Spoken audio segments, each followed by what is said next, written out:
السلام عليكم ورحمة الله وبركاته. ازيكم حبايبي؟ عاملين ايه؟ زي ما انتوا شايفين معايا كده كوباية الليمون الحلوة الجميلة اللي بالنعناع دي، سهلة جدا وطريقتها حلوة جدا وهتعجبكم جدا. وانسي ان الليمون يمرر معاكي خالص. خليكي معايا وشوفي احنا هنعمل ايه مع بعض، ان شاء الله هيعجبكم جدا. اول حاجة هنجيب معانا الخلاط وهنحط فيه النعناع بتاعنا، وما يكونش فيه العرق بتاعه، تمام؟ يحط الورق بس، ما يكونش فيه جدر ولا الكلام ده خالص، ما اعرفش هو ايه العرق بتاعه ده، تمام؟ ونشيل الورق منه. وهنجيب الليمون بتاعنا ويتقشر، اهم حاجة عشان الليمون ما يقشرش معاه، ما يلونش، ما يمررش معاكي كده ويدي لون حلو. تشيلي القشره اللي فوق دي، تمام كده. وانا بعمله بلبن وميه زي ما انتوا شايفين كده، حطيت كوبايه واحده بس من الميه وهنزل بالباقي باللبن. انا بحب اللبن يبقى اكتر، تمام؟ عايزه تعمليه بميه بس اعمليه، بس برضو اللبن والميه هتفرق معاكي جدا جدا، جربيه هيعجبك قوي بصراحه. وهنزل بيه كميه السكر بتاعتك اللي انتي بتحبيها براحتك، تمام؟ سهل جدا، ما فيهوش اي حاجه خالص، وفيديو سريع وخفيف وهيعجبك جدا. ومعايا هنا اللون الاخضر، براحتك جدا، هو صحي مفيش اي مشكله، تمام؟ هننزل كده نقطتين منه، يديني بس ايه يعني اللون المخضر الخفيف ده.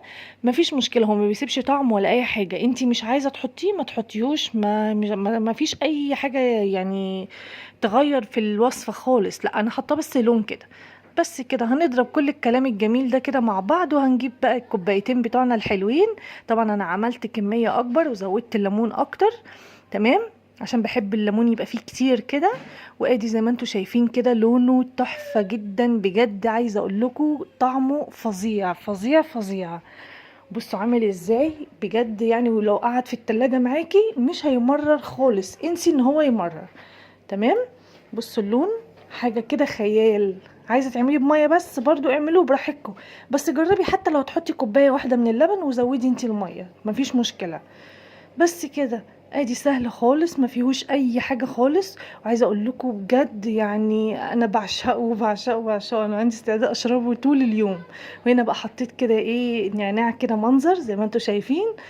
عايزه بقى طبعا براحتك تاخدي الكوبايتين الحلوين دول في الجو اللي احنا فيه الجميل، ربنا يا رب يرحمنا منه ده، وتقعدي في البلكونه كده، اقعدي في اي مكان طراوه واشربي الكلام الجميل ده. بصوا المنظر عامل ازاي، بصوا اقرب لكم كده الكوبايه تحفه، واللون فظيع والله، احلى من بره بكتير. انا دقته بره والله في اماكن نضيفه جدا، والله ما حلو.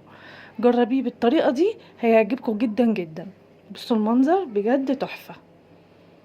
بس كده، وادي الوصفه سهله جدا. طبعا ما تنسينيش بقى في اللايك، واللي مش مشترك يشترك ويفعل الجرس علشان يوصل له مني كل جديد. ولو عايزين اي وصفه، عايزين اي حاجه، ابعتولي قولولي، اقول لكم سلام عليكم، باي باي.